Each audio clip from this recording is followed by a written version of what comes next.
Bienvenue à vous sur ce second épisode de mon Strasbourg-Brest. Si vous n'avez pas vu le premier épisode, je vous conseille d'aller le voir via la petite fiche en haut à droite pour voir comment on en est arrivé depuis Strasbourg au petit camping de Sennely en Sologne. On se retrouve donc au 4e jour de cette traversée avec comme protagonistes Hugo, la pluie et moi-même, Louis. Il est environ 7h30, on attend que la pluie se calme un peu éventuellement, qu'il y ait une petite accalmie pour pouvoir plier la tente. Donc voilà, on attend chacun notre tente avec Hugo, c'est un peu long. Moral des troupes. Au soleil, hein, au beau fixe. Au beau fixe. Je pense que le plus dur de la journée est fait, il s'agissait juste de sortir de la tente. Maintenant, ça va rouler. Bon, état des lieux, tout est trempé. Je me disais, ouais, peut-être ça va rouiller et tout, mais en fait, pour que ça rouille, il faut qu'il fasse beau. Ouais, donc au moins on n'a pas ce risque. Non, ça c'est sûr. Ah, il y a quelqu'un qui va arriver, qui vous n'êtes pas encore parti. Ah, vous faites du vélo, vous savez, ça va être pire qu'hier aujourd'hui.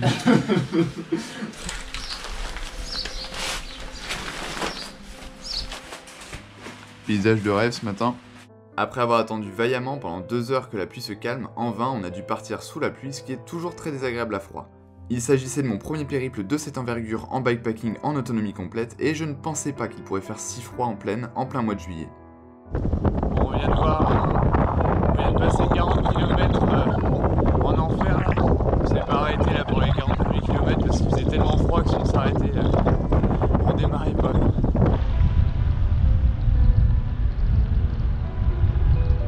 Hugo, est-ce que tu peux nous faire un petit retour d'expérience de cette matinée hors du commun? C'était épique.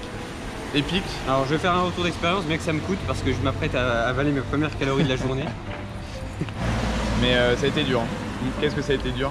35 relais chacun. Et 60 km de pluie. De pluie, de vent, de froid. Tout ce qui est possible.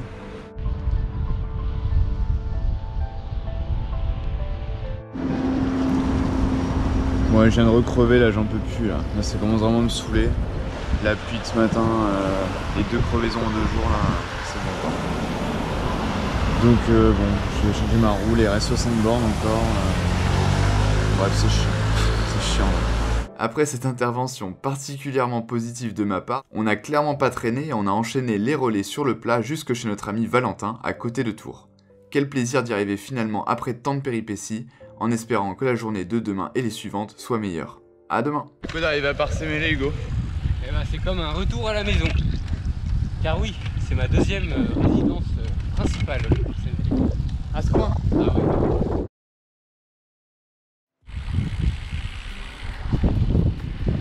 Départ pour le jour 5 de Parsemelé, direction Angers déjà dans un premier temps aujourd'hui.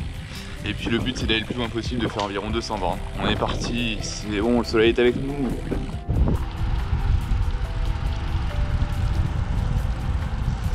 Incroyable, il y a du soleil ce matin dans les rues de Tours, on n'en croit pas nos yeux avec Hugo, on se croirait presque en été. Nous avons décidé que cette journée serait la plus longue de notre petite aventure avec 215 km au programme, même si on ne savait pas encore en partant que ce serait si long. Après une pause déjeuner bien méritée, nous arrivons à Angers aux alentours de 13h, l'occasion de visiter rapidement cette ville que je ne connaissais que de nom. Déjà 800 km parcourus depuis Strasbourg pour moi, ça commence à se sentir dans les jambes.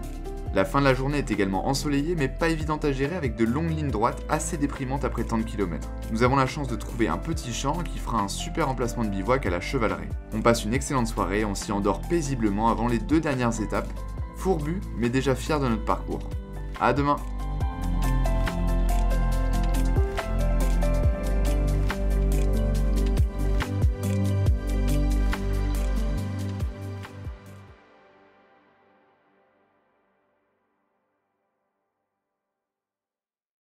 Sixième jour pour moi, 4e pour Hugo, on se réveille. Bon, il fait un peu nuageux malheureusement. La nuit était bien fraîche. Bon, bah, là, on va repartir d'ici une bonne heure. On espère que ça va se découvrir. Et puis bon, que les jambes vont se dérouiller au fur et à mesure de la journée quoi. Bon, voilà, bon appétit. Hein. Il fait froid. Bon, le soleil commence à pointer le bout de son nez, on commence à distinguer nos ombres sur la route. C'est bien meilleur là. C'est l'avant-dernier jour et il fait déjà meilleur. On a fait 25 km à peu près et aujourd'hui objectif environ 175 km pour avoir une journée un peu plus courte demain avec les côtes bretonnes qui nous attendent. Et croyez-moi, ça va pas être de la tarte. Morbihan. On est en Bretagne.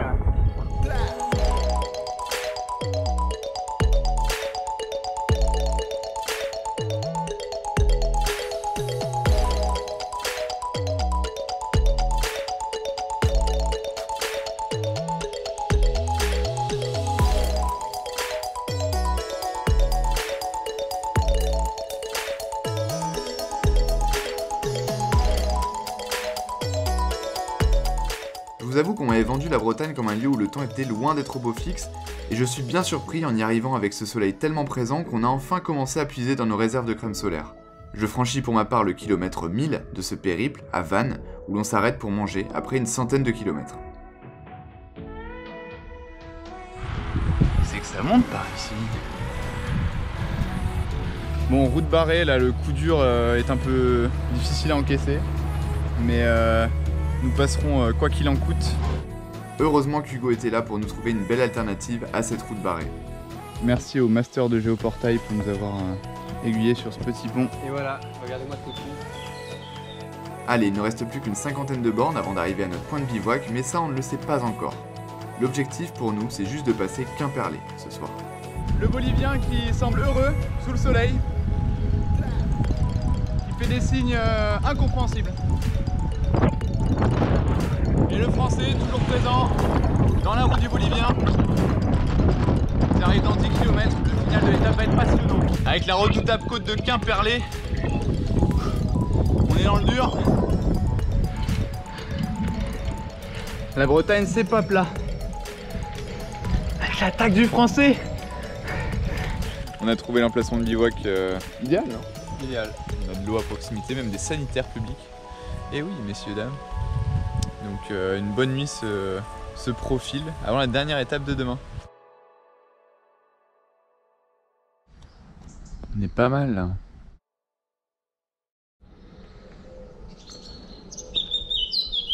C'est le matin du dernier jour, on part pour Brest, environ 130 km et 1500 mètres de dénivelé puisque la Bretagne ça n'est pas plat, on le rappelle. Voilà, on espère que tout va bien se passer, qu'on n'aura pas d'avarie. Puis c'est parti, sous le soleil. Je ne sais pas pourquoi je chuchote ce matin, j'avais sûrement peur de brusquer les oiseaux et toute la nature qui se réveillait en même temps que nous.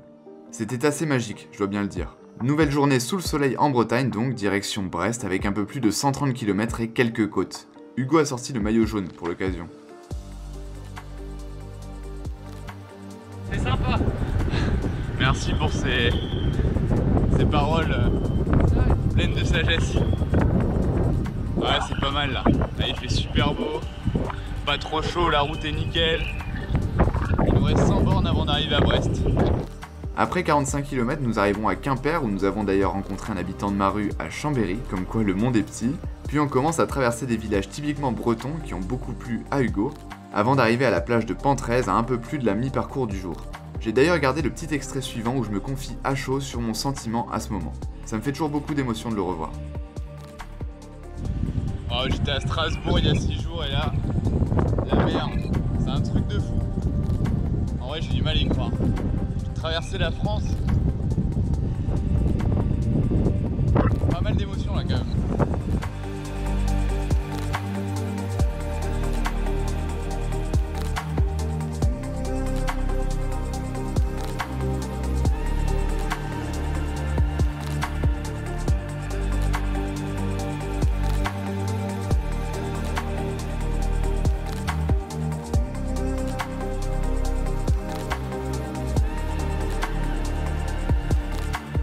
Petite pause déjeuner à Argol avant d'entamer les 50 derniers kilomètres. On bascule ensuite vers le superbe pont de Térénèse.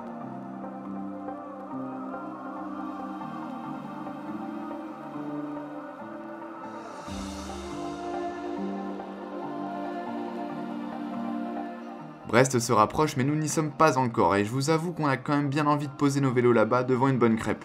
Et oui, les clichés ont la vie dure. D'autant plus qu'il fait extrêmement chaud mais ça on ne va pas s'en plaindre. Hugo, je viens de regarder. Tu sais combien de kilomètres il reste jusqu'à Brest? Je dirais 19. Il en reste 16. Il en reste 16? Il en reste 16. On peut voir ta réaction en direct? J'espère que je me suis pas planté et que j'ai pas arrêté la trace à l'entrée.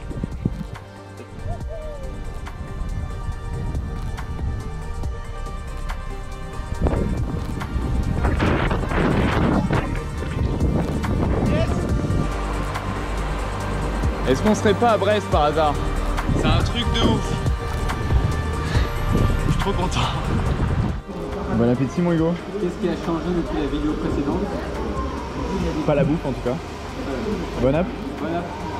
Bon, c'est au port de Brest que se termine cette belle aventure avec Hugo. C'était 5 jours pour lui, 7 jours pour moi de folie. Dans tous les sens du terme avec toutes les conditions possibles. Météo. Voilà. Direction de pente. C'était incroyable, une aventure incroyable. Et après une bonne crêpe, là voilà, on est prêt pour de nouvelles aventures. Qui commencent d'ailleurs très bientôt. Et oui. Et les nouvelles aventures arriveront d'ailleurs très prochainement sur la chaîne avec le récit de notre traversée des Alpes d'ouest en est avec Hugo et notre ami Valentin. Je vous quitte avec ces belles images du coucher de soleil sur la plage de Penat à côté de Camaret-sur-Mer et vous dis à très vite pour la prochaine aventure. Ciao.